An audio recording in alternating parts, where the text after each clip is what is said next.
Miami পৃথিবীর বিলাসবহুল ব্যস্ততম শহরগুলোর মধ্যে একটি।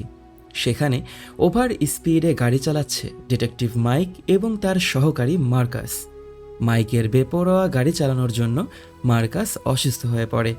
মার্কাস চলে আসে সফট ড্রিঙ্কস কেনার জন্য, আর ওকে মাত্র 40 সেকেন্ডের সময় দেয়া হয়েছে। তখন গিয়ে আমরা জানতে পারবো যে আজকে আসলে মাইকের বিয়ে অনুষ্ঠিত হচ্ছে। এমপিডি গোয়েন্দা মাইক তার শারীরিক থেরাপিস্ট ক্রিশ্চিনকে বিয়ে করেন। সবাই ওদের জন্য অনেক আনন্দিত ছিল। বিয়ের সেই আয়োজনে রাতের বেলা মার্কাস ওর বন্ধু মাইকের হয়ে কথা বলতে গিয়ে কান্না করে দেয় এবং এক পর্যায়ে নাচ গান করতে করতে মার্কাস বার্নেট হার্ট অ্যাটাক করেন এবং কোমায় চলে যান। কোমায় থাকার সময় মার্কাস ওর পুরো লাইফের একটা ঝলক দেখতে পায়। এরপরেই মার্কাস সেখানে মৃত ক্যাপ্টেন কনরাড হাওয়ার্ডকে দেখেন, যিনি মার্কাসকে বলেন যে তার মৃত্যুর সময় এখনও আসেনি, এবং কানে কানে কিছু কথা বলার পর ও যেন একটি আনন্দের সমুদ্রে ভেসে যায়। আর মার্কাস তখন আবারও জ্ঞান ফিরে জীবিত হয়ে ওঠে। মার্কাস জেগে ওঠার পর ওর পুরো দুনিয়াই বদলে যায়। ও সম্পূর্ণ একটা নতুন মানুষে পরিণত হয়েছে। ও নিজের বেড থেকে বের হয়ে সোজা হাসপাতালের ছাদে চলে আসে এবং রেলিংয়ের উপরে দাঁড়িয়ে মন খুলে হাসতে থাকে। ও বলতে থাকে যে ও মারা যেতে পারে না, কারণ ওর সময় এখনো হয়নি। মাইক ওকে নিতে আসলে ও মাইককে বলে যে আমি আমার লাইফের অনেক লম্বা একটা সময় অনেক ভয়ের মধ্যে কাটিয়েছি, কিন্তু আসলে কারো সময় না আসলে সেই মানুষ কখনোই মৃত্যুবরণ করতে পারে না। মাইক ওকে অনেক কিছু বলে বুঝিয়ে সেখান থেকে নামায় এবং বুকে জড়িয়ে ধরে।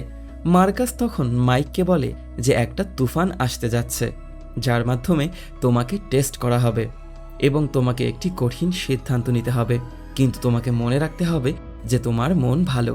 এরপরই আমরা দেখতে পাবো সেদিন রাতে মিস্টার জেমস মাকগ্রাথ নামের এক ব্যক্তি একজন ব্যাংকের মালিকের বাসায় এসে পৌঁছায় এবং তাকে সেই মৃত পুলিশ ক্যাপ্টেন হাওয়ার্ডের নামে ব্যাংক থেকে কয়েকশো কোটি টাকার ট্রান্সফার করতে বলে। সেই ব্যাংকের মালিক অস্বীকৃতি জানালে তার সিকিউরিটি কর্মীকে মেরে তার গার্লফ্রেন্ডকে আটক করে ফেলা হয় এবং তার হাতে আর কোনো রাস্তা না থাকায় উনি সেই টাকা ট্রান্সফার করার সাথে সাথেই তার গার্লফ্রেন্ডের হাতে তাকে মেরে ফেলা হয় এবং তার গার্লফ্রেন্ডকেও মেরে ফেলা হয়, যেন এটাকে একটা অ্যাক্সিডেন্ট বোঝানো যায়।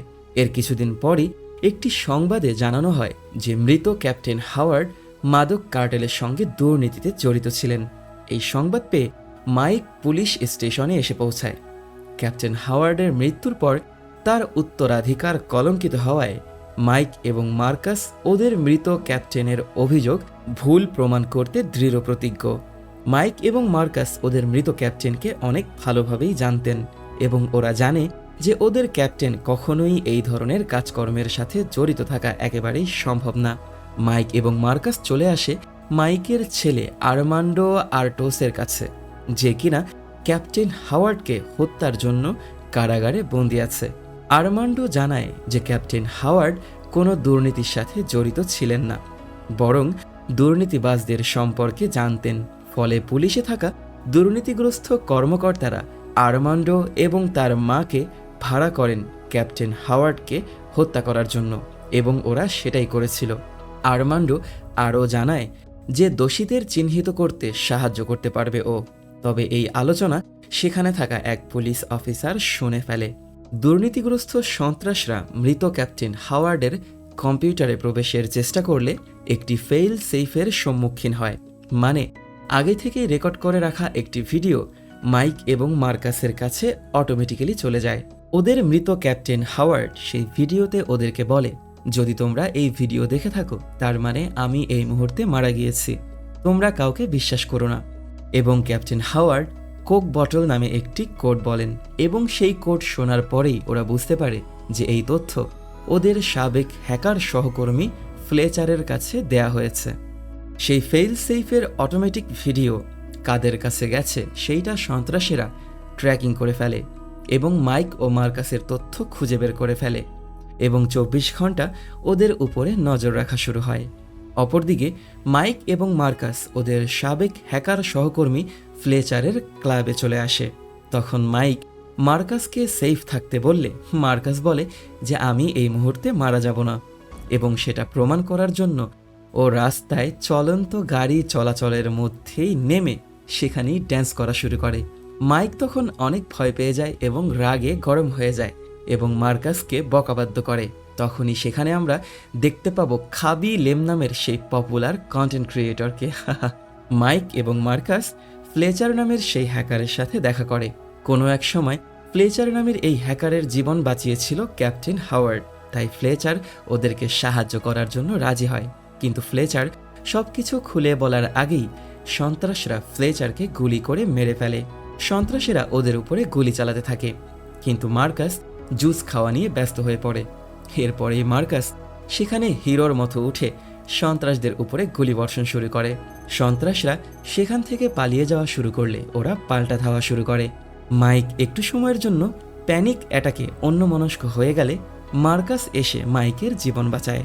ওদের নতুন বস রিটা ওদেরকে জিজ্ঞাসা করে যে এখানে কি হয়েছে, কিন্তু ওরা সব সত্য কথা বলে না, কারণ যেহেতু মৃত ক্যাপ্টেন হাওয়ার্ড ওদেরকে যে কোনো কাউকে বিশ্বাস করতে না করেছে, তাই ওরা এখনও কনফার্ম না যে এর পেছনে কারা জড়িত। ওরা সেইখানে থাকা বারের মধ্যে একটি কিউআর কোড খুঁজে পায় এবং সেই কিউআর কোড ওদেরকে আরেকটি ভিডিও খুলে দেয়।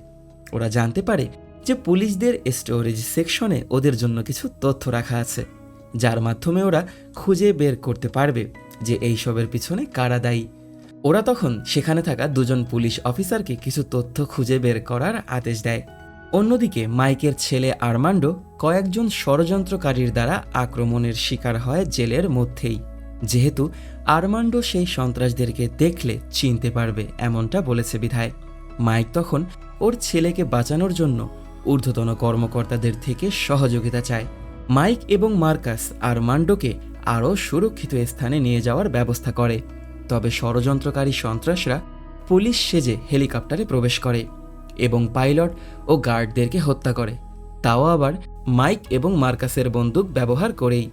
সন্ত্রাসরা হেলিকপ্টারের মধ্যেই মাইক এবং মার্কাসকেও আক্রমণ করে বসে এবং ওদের আহত করে। সন্ত্রাসীরা প্যারাশুটের মাধ্যমে সেখান থেকে পালিয়ে যায়।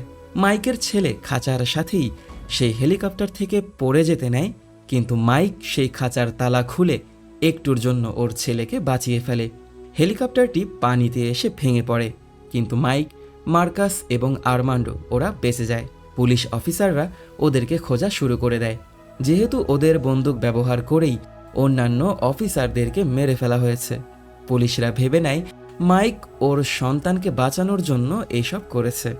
সন্ত্রাসরাও জেনে যায় যে ওরা তিনজন এখনও বেঁচে আছে এবং সন্ত্রাসরা ওদেরকে খোঁজা শুরু করে দেয়। ওদের তিনজনকে খুঁজে বের করার জন্য পুরস্কার ঘোষণা করা হয় এবং ইন্টারনেট থেকে শুরু করে টিভি সেন্টার এবং ওদের আত্মীয় স্বজনদের বাসায় পুলিশরা ওদেরকে খোঁজাখুঁজি শুরু করে দেয়। যেহেতু মাইক, মার্কাস এবং মাইকের ছেলে পুলিশদেরকেও বিশ্বাস করতে পারছে না, তাই ওরা জঙ্গলের মধ্যে লুকিয়েই ওদের সেই রাত কাটিয়ে দেয়। সেখানে থাকা কিছু লোকদের পোশাক আশাক ওরা চুরি করে, কিন্তু ধরা পড়ে যায়। আর তখনই মাইকের ছেলে গাড়ি চুরি করে ওদেরকে সেখান থেকে নিয়ে পালিয়ে যেতে সক্ষম হয়। কিছু দূর যাওয়ার পরেই ওদের গাড়িটি নষ্ট হয়ে যায়। ওরা তখন সাহায্যের জন্য ট্যাবিথা নামের একটি মেয়ের কাছে চলে আসে, কিন্তু সেই মেয়েটি ওদেরকে সাহায্যের কথা বলে $5 মিলিয়ন লোভ সামলাতে না পেরে ওদেরকে ধরিয়ে দেয়। কিছু সময়ের মধ্যেই মাইকের সাথে পুরনো শত্রুতার জের ধরে এক সন্ত্রাস সেখানে এসে ওদেরকে মেরে ফেলার চেষ্টা করে। ওদের গাড়িতে আগুন ধরিয়ে দেওয়া হয়, কিন্তু সেই আগুন নিয়েই ওরা সেখান থেকে ভেগে যাওয়া শুরু করে। ততক্ষণে পুলিশরাও সেখানে এসে পৌঁছায় এবং সেই পুলিশ অফিসাররা গুলি করে ওদেরকে মেরে ফেলার চেষ্টা করতে থাকে।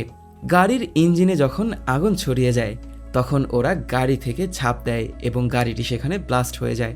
সেই সুযোগকে কাজে লাগিয়ে ওরা সেখান থেকে পালিয়ে যেতে সক্ষম হয়। মাইক, মার্কাস এবং মাইকের ছেলে ওরা চলে আসে অ্যাডভান্স মায়ামি মেট্রো অপারেশনের সদস্য ডর্ন এবং কেলির কাছে। ঘন্টার পর ঘন্টা একসাথে ওরা সবাই মিলে খোঁজা শুরু করে দেয় যে এই সন্ত্রাসী গ্রুপের পেছনে কারা জড়িত। অসংখ্য চেষ্টার পর একটি সিসি ক্যামেরার ভিডিও ফুটেজ দেখে মাইকের ছেলে আর্মান্ডো চিহ্নিত করে যে ক্যাপ্টেন হাওয়ার্ডকে হত্যার জন্য জেমস ম্যাকগ্রাথ দায়ী, যিনি কার্টেলের সঙ্গে কাজ করছেন। জেমস ম্যাকগ্রাথ একসময় মিলিটারিতে ছিল এবং একজন আর্মি রেঞ্জার ছিল, এবং আরও কিছু তথ্যের মাধ্যমে ওরা বুঝতে পারে যে এই ব্যক্তিটি খুবই ভয়ানক একজন ব্যক্তি। মাইক সাথে সাথেই একটি ফোন করে জানিয়ে দেয় এই খবরটি ওর নতুন বস রিটাকে, এবং রিটা জানিয়ে দেয় ওর হাজবেন্ডকে। জেমস ম্যাকগ্রাথ তখন সন্ত্রাস পাঠিয়ে দেয় মাইক এবং মার্কাসের বাড়িতে, এবং এটা মাইক এবং মার্কাস ক্যামেরার মাধ্যমে দেখতে থাকে। মার্কাস মেয়ের জামাই রেজিকে ফোন করে এটা জানিয়ে দেয় এবং পালিয়ে যেতে বলে, কিন্তু রেজি সেই সন্ত্রাসদের সাথে ফাইট শুরু করে।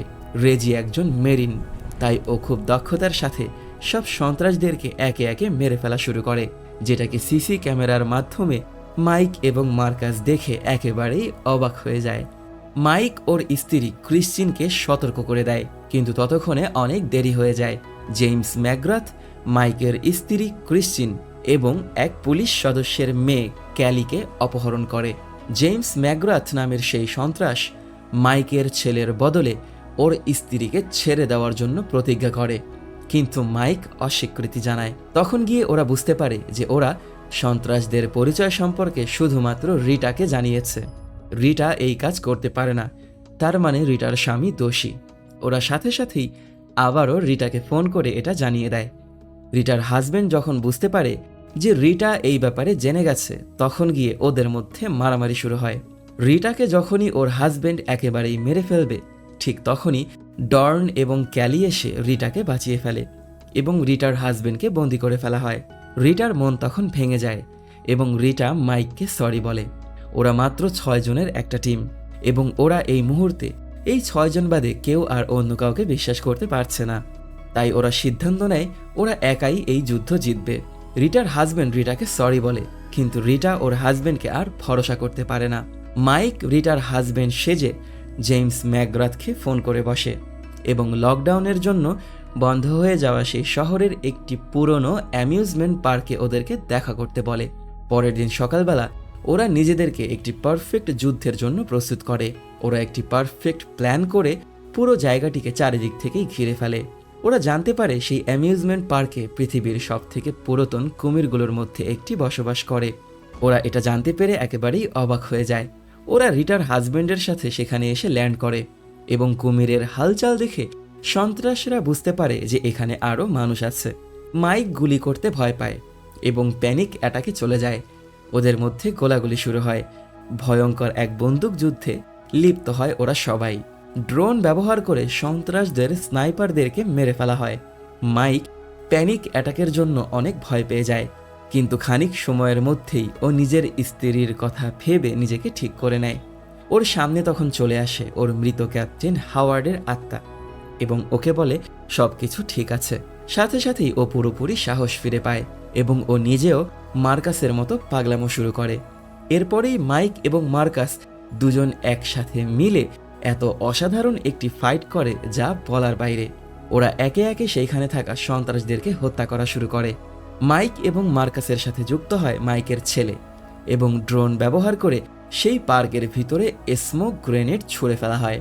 পরবর্তীতে মাইক জেমস ম্যাকগ্রাথের সঙ্গে মুখোমুখি হয়। সেই মারামারির মধ্যে মার্কাস সেখানে থাকা সেই সবথেকে পুরাতন ভয়ঙ্কর কুমিরের খাঁচার মধ্যে পড়ে যায়। কুমিরটি মার্কাসকে কামড় দিয়ে বসলে মাইক এসে কুমিরটিকে আক্রমণ করে বসে। অন্যদিকে মাইকের ছেলে অন্য এক পুলিশ অফিসারের তুলে নিয়ে আসা সেই মেয়েকে বাঁচাতে গিয়ে গুরুতরভাবে আহত হয়ে পড়ে। রিটার হাজবেন্ড সেখান থেকে পালানোর চেষ্টায় পুলিশ অফিসার ডর্নকে গুলি করে বসলে রিটা এসে ওর হাজবেন্ডকে লাথি দিয়ে সেই কুমিরের খাঁচার মধ্যে ফেলে দেয় এবং কুমির তখন রিটার হাজবেন্ডকে মেরে ফেলে। আর্মিরা সেই জায়গায় এসে চারিদিক থেকে সেই জায়গাটিকে ঘিরে ফেলে। সেখানে থাকা সেই মার্শাল তার মেয়েকে খোঁজা নিয়ে ব্যস্ত হয়ে পড়ে, কিন্তু তার মেয়ে এই মুহূর্তে মাইকের ছেলের সাথে জঙ্গলের মধ্যে লুকিয়ে আছে। কিন্তু জেমস ম্যাকগ্রাথ মাইকের স্ত্রী ক্রিশ্চিনের সাথে মার্কাসকেও আটক করে ফেলে। জেমস ম্যাকগ্রাথ তখন মাইককে যে কোনো একজনকে বেছে নিতে বলে, ক্রিশ্চিন বা মার্কাসের মধ্যে যে কোনো একজনকে বাঁচানোর জন্য। মাইক তখন বলে যে এখানে দুজনের মধ্যে একজন আছে যে মরতে পারবে না, মানে ও মার্কাসের কথা বলছে, কারণ মার্কাস সবসময় এই একই কথা বলে। এখন মাইক তখন মার্কাসের বুলেট প্রুফ ভেস্টে গুলি করে বিভ্রান্তি তৈরি করে এবং জেমস ম্যাকগ্রাথকে একের পর এক গুলি করে ওকে হত্যা করে। মাইক ওর স্ত্রীকে পেয়ে খুশি হয়, কিন্তু মার্কাস মাইককে অনেক বকাবাদ্য করতে থাকে ওকে গুলি করার জন্য। মার্শাল জঙ্গলের মধ্যে এসে মাইকের ছেলেকে গুলি করে মেরে ফেলার চেষ্টা করে, কিন্তু মার্শালের মেয়ে এসে ওর মাকে থামিয়ে দেয়। মেয়েটি তখন ওর মাকে বলে যে এই ছেলেটি আমার জীবন বাঁচিয়েছে। তখন গিয়ে মেয়েটির মা সব কিছু বুঝতে পারে। মার্শাল তখন মাইক এবং ওর ছেলেকে সেখান থেকে পালিয়ে যাওয়ার সুযোগ করে দেয়। যেহেতু মাইকের ছেলে একজন জেল পলাতক আসামি, তাই মাইকের সাহায্যে মাইকের ছেলে সেখান থেকে পালিয়ে যায়, নয়তো মাইকের ছেলেকে আবারও জেলে পাঠিয়ে দেওয়া হবে বলে। সব কিছুর পরে মাইক, মার্কাস এবং ওদের মৃত ক্যাপ্টেন হাওয়ার্ডের বিরুদ্ধে থাকা অভিযোগ প্রত্যাহার করা হয়। সব কিছু স্বাভাবিক হবার পর ওদের পরিবারগুলো পার্কে একটি পিকনিকে একসাথে মিলিত হয়, আর এর মাধ্যমেই এই অসম্ভব অসাধারণ সুন্দর অ্যাকশন মুভিটির সমাপ্তি ঘটে।